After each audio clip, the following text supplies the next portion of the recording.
Le 7 août 1942, le plancher de la jungle de Guadalcanal tremblait sous les bottes de la première vague de Marines frappant la pointe Longa. À travers l'air humide de l'aube, les défenseurs de l'armée impériale japonaise se préparaient à ce qu'ils croyaient être un autre engagement d'infanterie standard. Le soldat de première classe Taro Yamamoto, mesurant 1,60 m et pesant 53 kg, ajusta son chargement de 25 kg, représentant déjà 46% de son poids corporel. Doctrine standard, préparation standard, hypothèse standard concernant les combattants américains. Puis le caporal Jack Harris monta sur cette plage. 1,77 m, 68 kg, 32 kg plus lourd que Yamamoto, portant le même chargement de combat avec une aisance qui laissait son homologue japonais en difficulté. À travers le théâtre du Pacifique, cette scène se répétait des milliers de fois. Les Marines américains pesant en moyenne 65 kg affrontaient les soldats japonais pesant en moyenne 53 kg. Un écart si important que les rapports du renseignement japonais commencèrent à documenter quelque chose qu'ils n'avaient jamais rencontré. L'infanterie ennemie qui pouvait sprinter avec un équipement complet, tandis que leurs propres hommes s'effondraient sous des charges identiques. Ce que l'armée impériale découvrit ce matin-là remodèlerait chaque hypothèse tactique qu'il tenait concernant le combat rapproché. Quand la taille rencontre la guerre, les mathématiques deviennent terriblement simples. Les premiers coups de feu craquèrent dans l'air humide de Guadalcanal à 6 h du matin le 7 août 1942.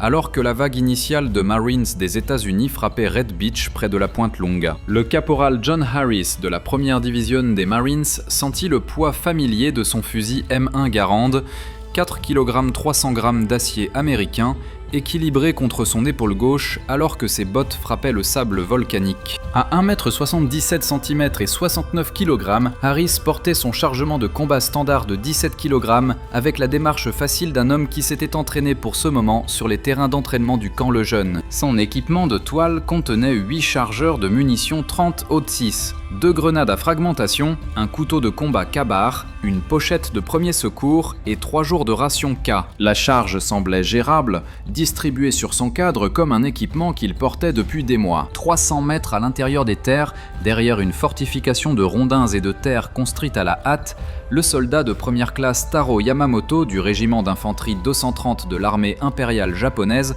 ajusta sa sangle de fusil pour la 12e fois ce matin-là. À 1,60 m et 53 kg, Yamamoto représentait la moyenne statistique de l'infanterie japonaise. Un fermier conscrit de Kyushu qui avait été enrôlé 18 mois plus tôt et expédié aux îles Salomon avec une formation minimale à la guerre de jungle. Son fusil type 99, les pochettes de munitions, la baïonnette, l'outil de tranchée, le kit de repas, le rouleau de couverture et les rations d'urgence totalisaient 25 kg. Les mathématiques étaient claires. Yamamoto portait 47% de son poids corporel, tandis que Harris portait 25% du sien. La différence devint apparente au cours de la première heure de combat. Alors que l'escouade de Harris avançait à travers la végétation dense vers le périmètre défensif japonais, les Marines se déplaçaient avec une précision tactique qui surprit leurs adversaires. Quand les obus de mortier commencèrent à tomber près de leur position, Harris et son équipe de feu sprintèrent 36 mètres vers un nouvel abri sans ralentir. Leur équipement rebondissait, mais n'entravait pas leur mouvement.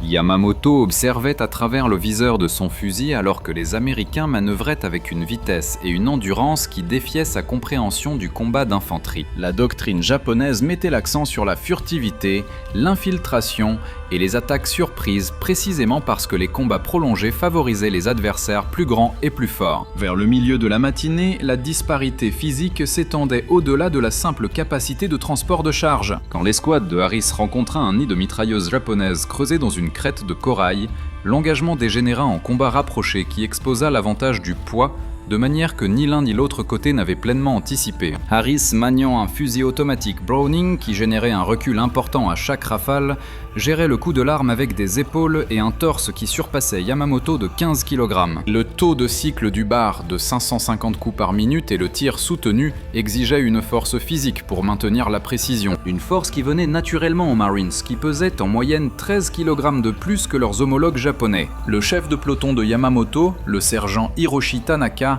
avait expérimenté ce phénomène lors d'engagements antérieurs aux Indes orientales néerlandaises. Les rapports du renseignement japonais de ces campagnes notaient que l'infanterie américaine et australienne pouvait soutenir des périodes plus longues d'efficacité au combat, particulièrement dans les conditions de jungle où la chaleur et l'humidité amplifiaient les effets du port d'un poids excessif. Tanaka avait lu des manuels d'entraînement américains traduits qui mettaient l'accent sur les charges de combat optimisées pour la mobilité et l'endurance. L'entraînement japonais, en contraste, préparait les soldats à endurer les difficultés par la discipline spirituelle plutôt que par l'optimisation physique. L'approche américaine de l'équipement reflétait sa capacité industrielle et sa compréhension de la performance humaine. L'équipement de toile de Harris avait été conçu par des ingénieurs qui étudiaient la distribution des charges sur le cadre humain, plaçant les munitions et les fournitures où elles interféreraient le moins avec le mouvement. 16 bottes, fabriquées par des entreprises qui fournissaient de l'équipement de randonnée aux civils amateurs de plein air, offraient un soutien de la cheville et une traction que les chaussures en toile et caoutchouc japonaises ne pouvaient pas égaler. Même son casque, le pot d'acier M1, pesait seulement 1 kg comparé au modèle neuf japonais pesant 1 kg 400 g. Alors que la bataille du matin se développait en combat de l'après-midi, l'effet cumulatif de ces avantages devint visible pour les deux côtés. Le peloton de Harris avança 720 mètres à travers le terrain de jungle en 3 heures, maintenant l'efficacité au combat tout au long de leur mouvement. Ils établirent des positions de tir sur les hauteurs surplombant la ligne défensive japonaise, avec suffisamment de réserve d'énergie pour engager immédiatement les cibles. La compagnie de Yamamoto, pendant ce temps, s'était repositionnée 2 fois au cours de la même période, mais arriva à ses positions secondaires visiblement fatiguées, plusieurs hommes nécessitant une assistance avec leur charge d'équipement. La disparité de poids se manifesta le plus clairement lors du combat rapproché, quand une contre-attaque japonaise amena Yamamoto face à face avec un fusilier marine dans un cratère d'obus près de l'aérodrome. Le déséquilibre physique était immédiatement apparent. L'américaine, pas Harris mais un soldat de première classe du Michigan nommé Peterson, mesurait 1,83 m et surpassait Yamamoto de 19 kg. La poussée de baïonnette de Peterson portait un élan que Yamamoto ne pouvait pas égaler, et quand Peterson saisit le canon du fusil de Yamamoto pendant leur lutte, le soldat japonais manquait de la force du haut du corps pour conserver le contrôle de son arme. Pourtant, l'avantage de la taille n'était pas absolu. L'entraînement japonais mettait l'accent sur les techniques de combat rapprochées qui pouvaient neutraliser les disparités physiques par la vitesse et la précision. Yamamoto avait été enseigné à utiliser le poids d'un adversaire contre lui pour cibler les points de pression et les articulations où la technique importait plus que la masse. En plusieurs occasions tout au long de la journée, les petits défenseurs japonais engagèrent avec succès les Américains plus grands par un positionnement supérieur, la surprise et la connaissance tactique du terrain local. En fin d'après-midi, alors que les deux côtés consolidaient leur position et comptaient les pertes, les implications de la disparité de poids étaient devenues claires pour les vétérans des deux côtés. Harris nota dans son journal ce soir-là que les soldats japonais semblaient se fatiguer plus rapidement sous les charges de combat, particulièrement lors des mouvements entre les positions. Yamamoto, écrivant à sa famille des semaines plus tard, observa que l'infanterie américaine semblait posséder une endurance surnaturelle lors des engagements prolongés. Les implications stratégiques plus larges ne deviendraient apparentes que des mois plus tard, mais les leçons tactiques du 7 août émergèrent immédiatement. Le commandant de bataillon de Harris rapporta au quartier général de la division que les positions défensives japonaises pouvaient être surmontées par une pression soutenue et des tactiques mobiles qui exploitaient la capacité limitée de l'ennemi à repositionner rapidement l'équipement lourd. Le renseignement régimentaire japonais, en contraste, recommanda d'éviter les combats prolongés avec l'infanterie américaine et mettait l'accent sur les tactiques d'embuscade qui niaient l'avantage de la taille par un positionnement supérieur et la surprise. Alors que l'obscurité tombait sur les plages contestées de Guadalcanal, Harris et Yamamoto nettoyaient leurs armes et se préparaient pour la nuit à venir, chacun portant avec lui la connaissance durement acquise que la guerre dans le Pacifique serait décidée non seulement par le courage ou les tactiques, mais par l'arithmétique fondamentale de l'endurance humaine sous les charges de combat. La différence de 15 kg entre eux s'était avérée être un facteur mesurable dans leur survie. 2 semaines après les débarquements initiaux, la compagnie de Harris reçut l'ordre d'avancer vers l'intérieur en direction du Mont Austin, portant 8 jours de rations plus les munitions pour une patrouille prolongée à travers un terrain de jungle inexploré. Le briefing de mission mettait l'accent sur la vitesse et la mobilité. La doctrine des Marines appelait à un mouvement rapide entre les positions défensives pour empêcher les forces japonaises d'établir des embuscades préparées. Harris chargea son sac à dos avec 19 kg d'équipements essentiels, fusils et munitions, rations, comprimés de purification de l'eau, fournitures médicales et abris légers. La charge représentait 28% de son poids corporel, bien dans le maximum recommandé de 35% du corps des Marines pour les opérations soutenues. Le peloton de Yamamoto reçut des ordres similaires du quartier général régimentaire, mais l'approche de l'armée impériale japonaise à la planification des charges différait fondamentalement des méthodes américaines. La doctrine militaire japonaise mettait l'accent sur l'autosuffisance et l'endurance spirituelle plutôt que sur l'optimisation de l'équipement. Le sac à dos de terrain standard de Yamamoto contenait 27 kg de matériel, fusils, baïonnettes, munitions, 10 jours de riz, rations, pots de cuisson, couverture, outils de tranchée, masques à gaz et fournitures supplémentaires jugées essentielles par le commandant de sa compagnie. La charge dépassait 50% de son poids corporel. Un fardeau que les manuels d'entraînement japonais reconnaissaient comme difficile mais réalisable par la discipline mentale appropriée. Le contraste devint apparent lors de la première journée de marche à travers l'intérieur de Guadalcanal. L'escouade de Harris couvrit 19 km de terrain de jungle en 8 heures.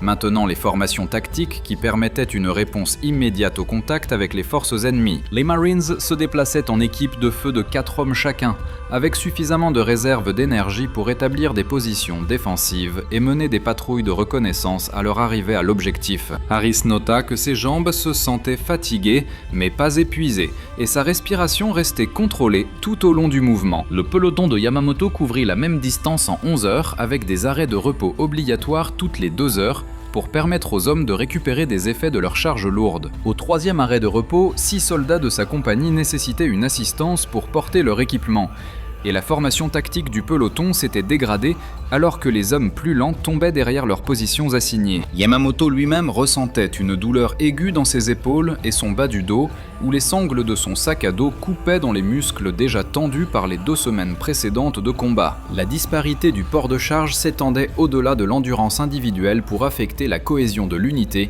et l'efficacité tactique. Quand l'escouade de Harris rencontra une patrouille japonaise près d'une traversée de ruisseau le 2e jour, les Américains pouvaient immédiatement déployer leurs fusils automatiques Browning et établir un tir de suppression tout en manœuvrant pour flanquer la position ennemie. Le canonnier du BAR, un caporal du Texas nommé Rodriguez, pesait 53 kg et manipulait son arme de 9 kg avec une stabilité qui permettait un tir en rafale précis, même lors de mouvements rapides entre les positions couvertes. Les tactiques japonaises s'appuyaient fortement sur les mitrailleuses légères pour la puissance de feu au niveau de l'escouade, mais le fusil mitrailleur léger type 96 pesait 11 kg, presque identique au bar américain, tout en étant opéré par des soldats qui pesaient en moyenne 18 kg de moins que leurs homologues Marines. Quand l'escouade de Yamamoto déploya leurs mitrailleuses lors du même engagement, les canonniers eurent du mal à contrôler le recul lors du tir soutenu et le repositionnement de l'arme nécessita l'assistance de 2 soldats supplémentaires qui étaient déjà chargés par leurs charges individuelles. L'engagement dura 23 minutes et démontra comment les avantages de poids se composaient lors des opérations de combat. Harris et son équipe de feu bondirent en avant à travers la végétation dense de la jungle en utilisant les tactiques de tir de couverture et de mouvement qui exigeaient des sprints rapides entre les positions tout en portant des charges de combat complètes. Le ratio de force à poids supérieur des Marines leur permit de maintenir un élan agressif tout au long du combat. L'unité de Yamamoto combattit défensivement, utilisant les positions préparées et le camouflage pour compenser leur désavantage de mobilité, mais se trouva de plus en plus incapable de se repositionner rapidement quand leur ligne défensive initiale fut compromise. Les études de charge de combat menées par les officiers de la logistique du corps des Marines pendant la campagne de Guadalcanal révélèrent les implications opérationnelles de ces disparités physiques. L'infanterie américaine pouvait soutenir l'efficacité au combat pendant des périodes plus longues, mener des opérations de patrouille plus agressives et maintenir la mobilité tactique dans des conditions qui dégradaient la performance de l'unité japonaise. Le marine moyen portait 68% de la charge d'équipement d'un soldat japonais, tout en possédant 28% plus de masse corporelle pour distribuer ce poids efficacement. La gestion du recul devint particulièrement importante lors des batailles rapprochées dans le terrain de jungle dense. Le M1 Garand de Harris générait 6 kg 300 g de recul ressenti à chaque coup, mais sa masse du haut du corps absorbait cette énergie avec un impact minimal sur sa capacité à acquérir rapidement les cibles successives. Le clip de 8 coups du fusil permettait un tir semi-automatique rapide qui pouvait être soutenu avec précision tout au long d'un engagement. Le fusil type 99 de Yamamoto produisait légèrement moins de recul, mais nécessitait une opération manuelle du verrou entre les coups et son cadre plus petit signifiait que chaque coup déplaçait son point de visée plus significativement que les impacts comparables sur les tireurs américains plus lourds. L'effet cumulatif du port de charge devint le plus apparent lors des opérations de plusieurs jours. Au 4e jour de patrouille, l'escouade de Harris restait capable de mener des missions de reconnaissance, d'établir des positions défensives et d'engager les forces ennemies avec une dégradation minimale de la performance. Les Marines avaient consommé la moitié de leur ration, mais maintenaient des niveaux d'énergie suffisants pour les opérations continues. Harris enregistra dans ses notes de terrain que la patrouille semblait difficile mais gérable, comparable aux exercices d'entraînement menés à Camp Pendleton. Le peloton de Yamamoto, en contraste, montrait des signes visibles de détérioration physique au 3e jour. Le poids moyen des soldats avait baissé par rapport aux mesures d'avant-patrouille, alors que les hommes consommaient leur ration de riz tout en dépensant plus de calories qu'ils ne pouvaient en remplacer. Plusieurs soldats ont développé des blessures de stress aux pieds et aux jambes inférieures en transportant des charges excessives sur un terrain accidenté. La vitesse de mouvement du peloton avait diminué de 30%, et leur capacité à mener des opérations de patrouille agressives était gravement compromise. Les rapports du corps médical japonais de la campagne du canal de Guadalcanal ont documenté ces tendances dans plusieurs unités. Les soldats transportant des charges dépassant 45% de leur poids corporel ont montré des diminutions marquées de l'efficacité au combat après 72 heures d'opération. Les forces américaines, transportant généralement des charges représentant 30% ou moins de leur poids corporel, ont maintenu la capacité opérationnelle pendant des périodes prolongées dans des conditions identiques.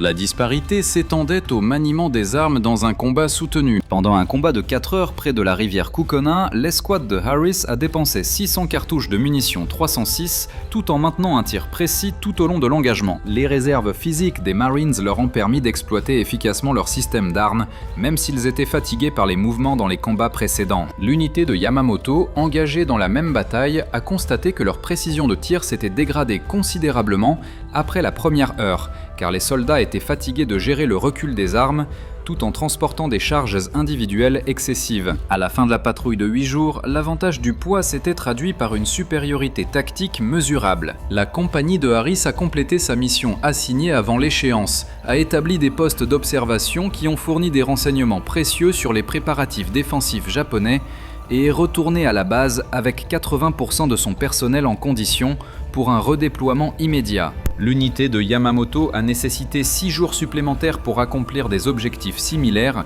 et est retournée avec 40% de ses soldats nécessitant une évaluation médicale pour des conditions liées à l'épuisement. Les leçons apprises lors de ces opérations prolongées influenceraient la doctrine amphibie américaine pour le reste de la guerre du Pacifique. Tandis que les commandants japonais mettaient de plus en plus l'accent sur les tactiques défensives qui minimisent les désavantages créés par les limitations physiques de leurs soldats sous les charges de combat, le 15 septembre 1944, les plages de corail de Peleliu s'étendaient devant la première division de Marines alors que les péniches de débarquement se frayaient un chemin à travers le ressac du matin vers ce que les rapports de renseignement promettaient d'être une opération de 3 jours. Harris, maintenant sergent après 2 ans de campagne du Pacifique, ajusta le harnais de son opérateur de lance-flammes alors que son bateau Higgins s'approchait de la ligne de récif. L'équipement spécialisé a ajouté 28 livres à sa charge de combat standard, portant son fardeau total à 66 livres, toujours gérable pour son cadre de 155 livres. Après des mois d'entraînement supplémentaires et de rations améliorées autour de lui, son escouade transportait des charges de démolition, des munitions supplémentaires et l'équipement de communication nécessaire pour percer les positions défensives élaborées que la reconnaissance aérienne avait identifiées à travers l'intérieur de l'île. Yamamoto avait passé 8 mois à transformer les crêtes calcaires de Peleliu en un labyrinthe de tunnels interconnectés, de grottes et de positions de tir sous la direction du colonel Kuno Nakagawa de la 14e division d'infanterie. La stratégie défensive a abandonné la résistance traditionnelle de la ligne de plage en faveur de la défense en profondeur, conçu pour extraire le maximum de pertes des forces d'attaque par l'attrition prolongée. Le poids de Yamamoto était tombé à 112 livres pendant la phase de construction, alors que les sous-marins de ravitaillement japonais avaient du mal à livrer des rations adéquates à travers les blocus navals américains de plus en plus efficaces. Son apport calorique quotidien était en moyenne de 1700 calories, comparé aux 2800 calories consommées par les Marines à bord de leur navire de transport pendant l'approche de Peleliu. La première indication que Peleliu différerait des opérations amphibies précédentes est venue 30 minutes après le débarquement initial, lorsque la compagnie de Harris a avancé à l'intérieur des terres depuis la plage Orange vers l'aérodrome. Les tirs défensifs japonais provenaient de positions qui semblaient se déplacer et se multiplier alors que les Marines tentaient de les localiser et de les supprimer. Les ouvertures de grottes cachées derrière les formations de corail fournissaient des champs de tir imbriqués qui canalisaient les avances américaines dans des zones de mort prédéterminées. Les défenseurs avaient transformé le terrain naturel de l'île en une forteresse qui annulait bon nombre des avantages de mobilité que les forces américaines avaient exploités lors des campagnes précédentes. Le lance-flammes de Harris est devenu un équipement essentiel lors de l'assaut sur la colline 200, où la compagnie de Yamamoto avait établi un point fort dans des grottes qui résistaient aux armes conventionnelles. Le réservoir de carburant du lance-flammes et le système de pression ont obligé Harris à s'approcher à 50 yards des positions ennemies, tout en transportant un équipement qui le rendait une cible prioritaire pour les tireurs d'élite japonais. Sa force physique lui a permis de manœuvrer la charge de 66 livres à travers les formations de corail et les pentes raides qui auraient été impraticables pour les soldats de la taille de Yamamoto, transportant un équipement spécialisé équivalent. À l'intérieur du système de grotte, Yamamoto et son escouade s'étaient préparés au combat rapproché en stockant des grenades, des munitions et des fournitures médicales dans des positions qui pouvaient être défendues indépendamment si le réseau de tunnels était compromis. Chaque soldat transportait des charges individuelles réduites, 38 livres d'équipement essentiel pour préserver la mobilité dans les espaces confinés de leur position défensive. Les ingénieurs japonais avaient calculé que les défenseurs se déplaçant dans les tunnels pouvaient opérer efficacement avec des charges jusqu'à 35% de leur poids corporel, tandis que les attaquants avançant dans un terrain inconnu nécessitaient des réductions de charges pour maintenir l'efficacité au combat. La réalité de la guerre des tunnels s'avéra plus complexe que l'un ou l'autre côté ne l'avait anticipé. Lorsque l'escouade de Harris entra dans le système de grotte par les brèches créées par les charges de démolition, ils découvrirent que le combat dans un terrain tridimensionnel nécessitait des applications différentes de leurs avantages physiques. La force de Harris lui a permis de porter son lance-flamme dans les puits verticaux et à travers les passages étroits, mais les espaces confinés ont annulé les avantages de mobilité qui s'étaient avérés décisifs lors des opérations de jungle. Les défenseurs de Yamamoto, familiers avec leur disposition de tunnels et combattant à partir de positions préparées, pouvaient engager les forces américaines à courte portée, où les disparités de taille importaient moins que le positionnement tactique et la connaissance locale. Le siège des montagnes d'Umer-Brogal a révélé comment le terrain défensif pouvait neutraliser les avantages physiques qui avaient dominé les campagnes précédentes. La compagnie de Harris a nécessité 6 jours pour avancer de 800 yards à travers les complexes de grottes que le peloton appauvri de Yamamoto a défendu avec des approvisionnements de munitions et des rations d'urgence décroissants. Les soldats japonais, malgré leur poids corporel réduit et leur équipement limité, ont maintenu l'efficacité au combat en combattant à partir de positions qui minimisaient l'exposition aux tirs américains, tout en maximisant la valeur défensive de leur connaissance intime des caractéristiques du terrain local. L'efficacité au combat s'est dégradée différemment pour les deux côtés lors des opérations prolongées dans les systèmes de grottes. Harris et ses Marines ont maintenu leur capacité physique grâce aux opérations de ravitaillement régulières qui ont livré des rations fraîches, des munitions et des fournitures médicales directement aux positions avancées. La doctrine logistique des Marines mettait l'accent sur le roulement rapide des unités de combat, pour éviter que l'épuisement ne compromette l'efficacité opérationnelle. L'escouade de Harris s'est retirée de la ligne tous les 4 jours pour recevoir des repas chauds, l'entretien de l'équipement et des périodes de repos qui restauraient leur préparation au combat. L'unité de Yamamoto n'a reçu aucun tel soulagement. La doctrine défensive japonaise exigeait que les soldats combattent à partir de leurs positions assignées jusqu'à la mort ou l'incapacité, sans provision pour la rotation ou le ravitaillement, une fois le siège commencé. À la 2e semaine de combat, le poids de Yamamoto était tombé à 106 livres, alors que les rations d'urgence étaient épuisées et que les approvisionnements en eau étaient devenus contaminés. Plusieurs membres de son escouade se sont effondrés de déshydratation et de malnutrition en tentant de déplacer des munitions entre les positions défensives. Le tournant est venu lors d'une contre-attaque nocturne le 26 septembre lorsque la compagnie de Yamamoto a tenté de reprendre les positions perdues lors des combats du jour précédent. L'assaut a nécessité un mouvement à travers un terrain ouvert dans des conditions qui exposaient les effets cumulatifs de la malnutrition prolongée et des pénuries d'équipements. Les soldats japonais pesant en moyenne 108 livres après 2 semaines de conditions de siège, ont tenté de porter des charges d'assaut qui comprenaient des munitions supplémentaires, des grenades et des charges de démolition nécessaires pour détruire les positions américaines. L'escouade de Harris défendant la colline 200 avec des champs de tir imbriqués à partir de positions préparées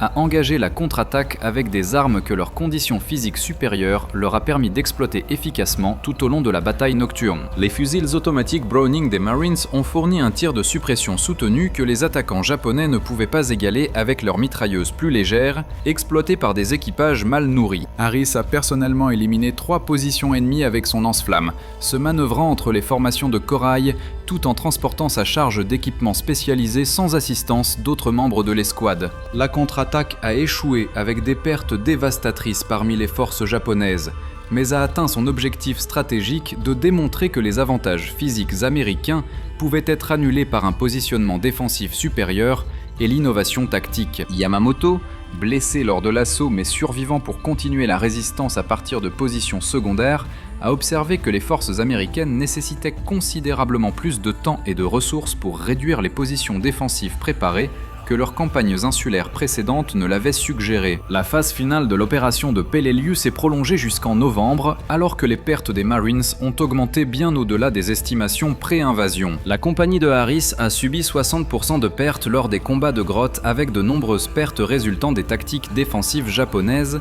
qui exploitaient le terrain confiné pour annuler les avantages de mobilité et de puissance de feu américains. La conquête de l'île a nécessité 73 jours au lieu des 3 prédits, démontrant que le terrain défensif et l'innovation tactique pouvaient compenser les disparités significatives dans les capacités des soldats individuels. La dernière entrée du journal de Yamamoto, récupérée de sa position après la chute de l'île, notait que les soldats américains possédaient une endurance et une force surhumaines, mais pouvaient être vaincus par des tactiques qui évitaient la confrontation directe en terrain ouvert. La campagne de Peleliu avait prouvé que la taille et les avantages de transport de charges restaient des facteurs significatifs dans la guerre du Pacifique, mais que les défenseurs déterminés pouvaient extraire des coups énormes des forces d'attaque par l'innovation tactique et la volonté de supporter des pertes qui dépassaient les niveaux de tolérance américains. Les leçons apprises à Peleliu influenceraient les préparatifs défensifs japonais sur Iwo Jima et Okinawa, où des tactiques similaires démontreraient à nouveau les limites des avantages physiques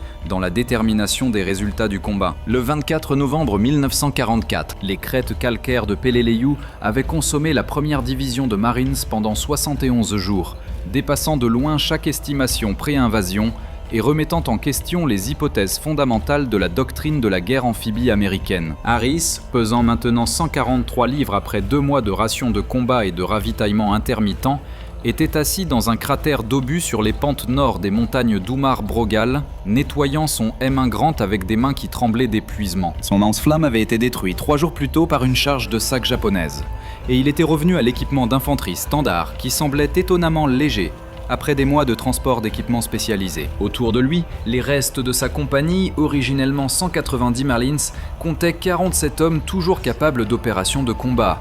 Le coup de la réduction des défenses de Peleliu avait brisé la confiance du corps des Marines dans leur supériorité tactique sur les forces japonaises. Malgré le maintien d'avantages constants dans la taille des soldats individuels, la force et la capacité de transport de charges tout au long de la campagne, les forces américaines avaient subi des pertes à des taux qui s'approchaient des pertes japonaises, un développement qui contredisait chaque leçon apprise lors des opérations amphibies précédentes. Le bataillon de Harris avait dépensé plus de 13 millions de cartouches de munitions de petit calibre lors du siège, en moyenne 1500 cartouches pour chaque défenseur japonais éliminé, tout en subissant des pertes qui dépassaient 60% de leur force initiale. Yamamoto n'existait plus en tant que combattant. Sa position dans le complexe de grottes sous la colline 200 avait été scellée par les charges de démolition des Marines le 18 novembre, mettant fin à la résistance d'un point fort qui avait tenu bon pendant 9 semaines contre des assauts répétés. Sa transmission radio finale au quartier général du régiment a rapporté que les munitions de son escouade étaient épuisées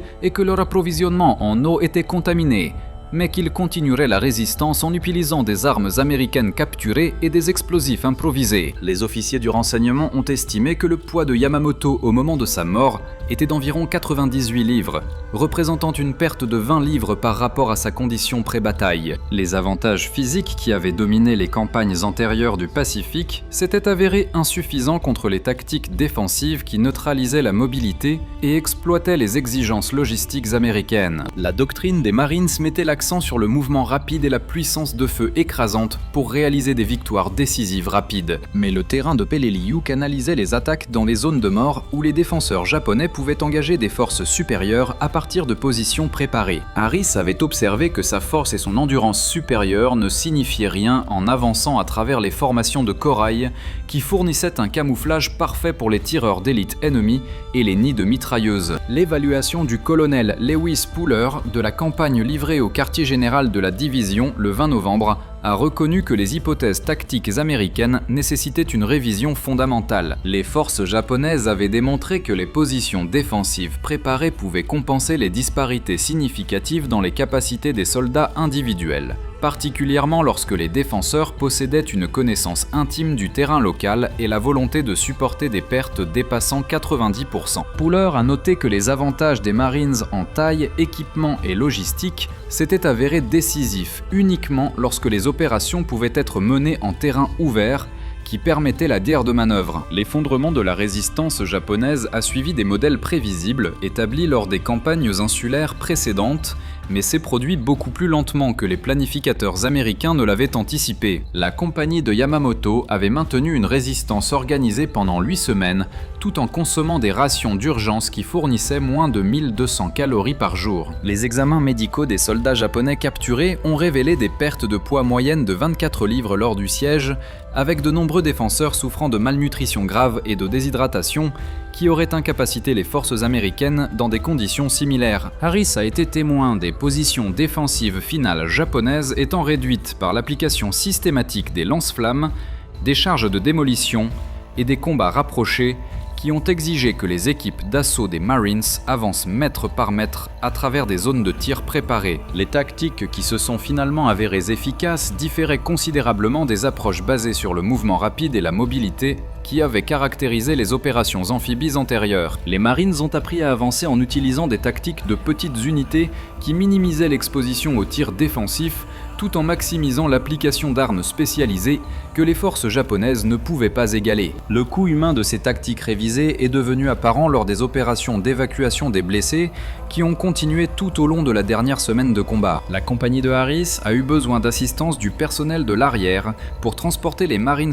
blessés à travers un terrain que les troupes d'assaut avaient négocié, tout en portant des charges de combat complètes seulement quelques semaines plus tôt. Les effets cumulatifs des opérations de combat prolongées avaient dégradé les capacités physiques qui avaient fourni des avantages constants tout au long de la guerre du Pacifique, démontrant que même la taille et la force supérieure avaient des limites lorsqu'elles étaient appliquées contre une résistance défensive déterminée. Les préparatifs défensifs japonais avaient effectivement neutralisé de nombreux avantages américains grâce à des innovations tactiques que la doctrine des Marines n'avait pas anticipées. Les systèmes de grottes avec plusieurs entrées et des tunnels interconnectés ont empêché les forces américaines d'utiliser leur mobilité pour contourner les positions défensives. Les munitions et les fournitures stockées ont permis aux défenseurs de maintenir la résistance sans les réseaux logistiques que les forces américaines exigeaient pour maintenir l'efficacité au combat. Plus significativement, la volonté japonaise de combattre à partir de positions fixes jusqu'à la mort a éliminé les options de retraite qui avaient permis aux forces américaines d'exploiter leur endurance supérieure lors des campagnes précédentes.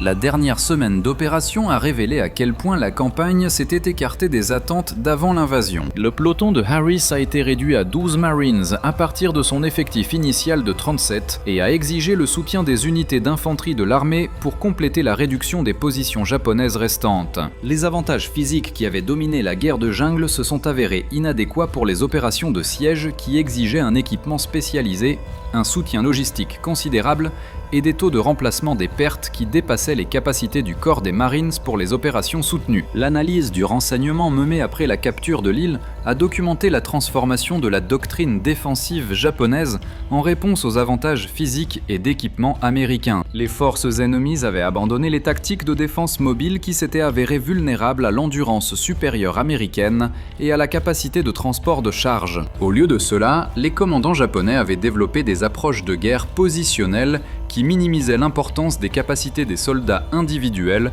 tout en maximisant la valeur défensive du terrain préparé et de l'innovation tactique. Le rapport d'action finale de Harris, soumis au quartier général du bataillon le 27 novembre, notait que la supériorité tactique américaine restait significative lorsque les opérations pouvaient être menées dans des conditions permettant la mobilité et la manœuvre. Cependant, il a observé que les forces japonaises avaient démontré la capacité à neutraliser ces avantages grâce à des préparatifs défensifs qui transforment le terrain naturel en fortification capable de résistance soutenue. Les disparités de taille et de force qui s'étaient avérées décisives lors des campagnes antérieures restaient des facteurs pertinents, mais leur importance tactique pouvait être réduite par des applications défensives innovantes. La campagne de Peleliu a établi des précédents qui influenceraient les préparatifs défensifs japonais pour le reste de la guerre du Pacifique. Les opérations ultérieures à Iwo Jima et à Okinawa démontreraient des modèles similaires, avec les avantages physiques américains fournissant des avantages tactiques que les forces japonaises pourraient compenser par des positions défensives préparées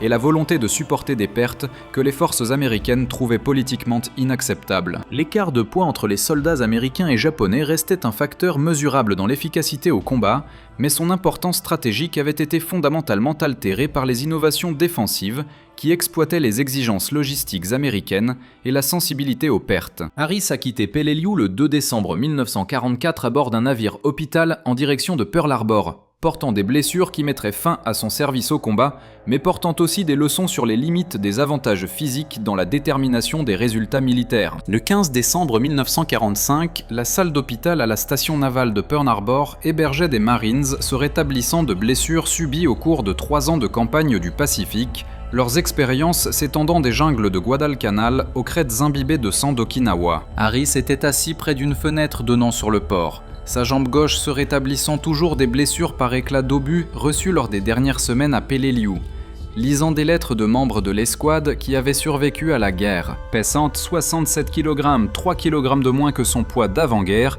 malgré des mois de repas à l'hôpital, il représentait la norme statistique pour les Marines qui avaient complété plusieurs déploiements au combat et étaient rentrés chez eux physiquement intacts, mais fondamentalement changés par leurs expériences. L'avantage de poids qui avait semblé si significatif lors de ses premiers engagements à Guadalcanal apparaissait maintenant comme un facteur parmi tant d'autres qui avait déterminé les résultats dans tout le théâtre du Pacifique. Harris comprenait que son avantage de 14,5 kg sur le soldat japonais moyen avait fourni des avantages mesurables dans la capacité de transport de charge, la gestion du recul des armes et l'endurance au combat soutenu. Mais la progression de la guerre avait démontré les limites des avantages purement physiques lorsqu'ils étaient confrontés à des tactiques innovantes, un terrain défensif et la volonté de l'ennemi de supporter des pertes que les forces américaines trouvaient inacceptables. L'analyse statistique menée par les officiers de la logistique du corps des Marines au cours des derniers mois de la guerre a révélé l'ampleur de la disparité de poids et ses implications opérationnelles. L'infanterie américaine avait pesé en moyenne 65 kg tout au long des campagnes du Pacifique,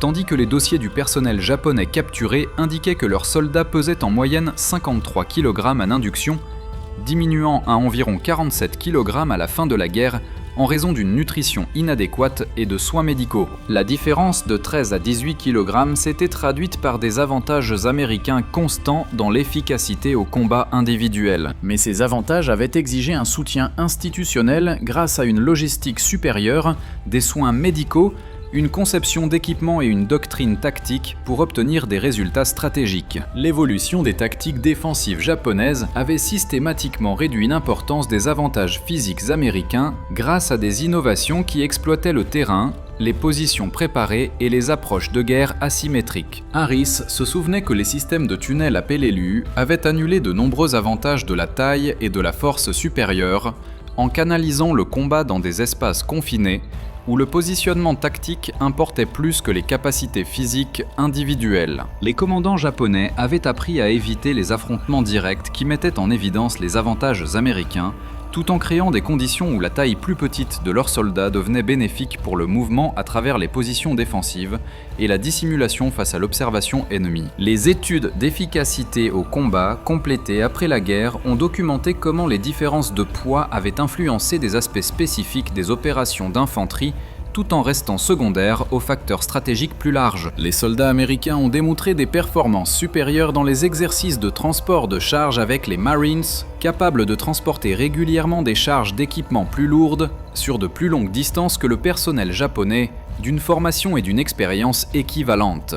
Les tests d'armes ont révélé que les soldats plus lourds géraient le recul plus efficacement, en particulier avec les armes automatiques, comme le fusil automatique Browning, permettant un tir précis soutenu que les adversaires plus légers ne pouvaient pas égaler lors des engagements prolongés. Cependant, ces avantages individuels avaient exigé un soutien institutionnel systématique pour obtenir une importance tactique. La capacité industrielle américaine avait fourni un équipement supérieur, des réseaux logistiques fiables et des soins médicaux qui maintenaient la santé des soldats et l'efficacité au combat tout au long des déploiements prolongés. Les forces japonaises, malgré le courage individuel et l'innovation tactique, avaient été incapables de compenser les effets cumulatifs des fournitures inadéquates, des pénuries d'équipements et du soutien médical qui permettaient à la malnutrition et aux maladies de dégrader les capacités physiques de leurs soldats tout au long de la guerre. Harris a réfléchi aux conversations avec les prisonniers japonais au cours des derniers mois de combat, en particulier ceux qui s'étaient rendus à Okinawa après des mois de conditions de siège qui avaient réduit de nombreux défenseurs à des conditions squelettiques incompatibles avec la poursuite de la résistance. Ces soldats avaient reconnu les avantages physiques américains tout en soulignant que la taille seule n'avait pas déterminé les résultats des batailles. La doctrine tactique japonaise avait exploité avec succès le terrain défensif, les attaques surprises et les techniques de combat rapprochées qui minimisaient l'importance des disparités de poids lors d'engagements spécifiques. Le contexte stratégique plus large s'était finalement avéré plus décisif que les caractéristiques physiques individuelles. Les capacités logistiques américaines avaient maintenu des lignes d'approvisionnement constantes qui préservaient la santé des soldats et la disponibilité de l'équipement. Tandis que les réseaux d'approvisionnement japonais s'étaient effondrés sous le blocus naval soutenu et les campagnes de bombardement stratégiques, Harris a observé que sa capacité à maintenir son poids de combat tout au long de plusieurs déploiements avait dépendu autant des approvisionnements alimentaires fiables et des soins médicaux que de sa condition physique d'avant-guerre. Les dossiers médicaux des hôpitaux du théâtre du Pacifique ont documenté les impacts à long terme des opérations de combat soutenues sur les soldats des deux côtés. Le personnel américain qui a complété des tournées de combat complètes a maintenu des poids moyens dans les 4,5 kg de leurs mesures d'induction, soutenus par des soins médicaux et des programmes de nutrition qui préservaient leur capacité physique. Les rapports médicaux japonais capturés lors des tâches d'occupation d'après-guerre ont révélé des pertes de poids moyennes de 9 à 14 kg parmi les vétérans du combat,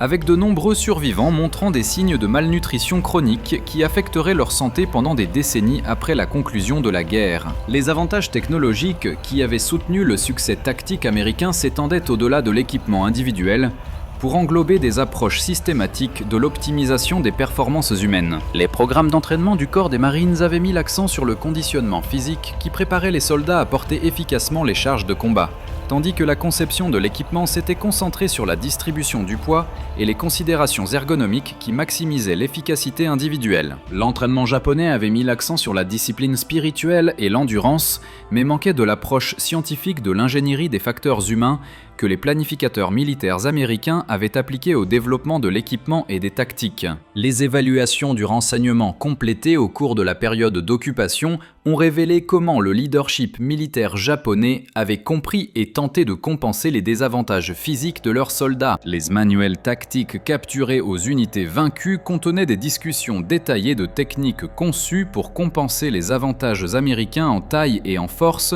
y compris l'accent sur les attaques nocturnes, les tactiques d'infiltration et les positions défensives qui minimisaient l'exposition à la supériorité de puissance de feu américaine. Ces innovations s'étaient avérées partiellement efficaces dans des situations spécifiques, mais ne pouvaient pas surmonter les effets cumulatifs de l'attrition soutenue contre des adversaires mieux approvisionnés et physiquement supérieurs. Le coût humain de la guerre du Pacifique avait finalement transcendé les simples comparaisons de capacité physique. Harris comprenait que sa survie avait résulté d'une combinaison d'attributs individuels, de soutien institutionnel, d'innovation tactique et de circonstances au-delà de son contrôle. Les 14,5 kg qu'il avait séparés de soldats comme Yamamoto avaient fourni des avantages mesurables dans des situations de combat spécifiques. Mais l'issue de la guerre avait été déterminée par des facteurs plus larges, y compris la capacité industrielle, les réseaux logistiques, les soins médicaux et la prise de décisions stratégiques qui englobaient des considérations bien au-delà des caractéristiques des soldats individuels. Alors que Harris se préparait à la démobilisation et retournait à la vie civile,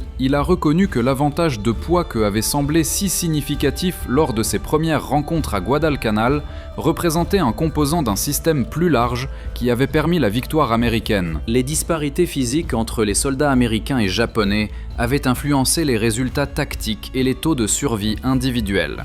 Mais le succès stratégique avait exigé l'intégration des avantages de performance humaine avec un équipement supérieur, une logistique et des capacités institutionnelles que les forces japonaises n'avaient pas pu égaler malgré leur courage et leurs innovations tactiques. La leçon finale de la guerre du Pacifique était que bien que la taille importait dans l'efficacité au combat individuel, la victoire avait exigé des avantages systématiques dans tous les aspects des opérations militaires.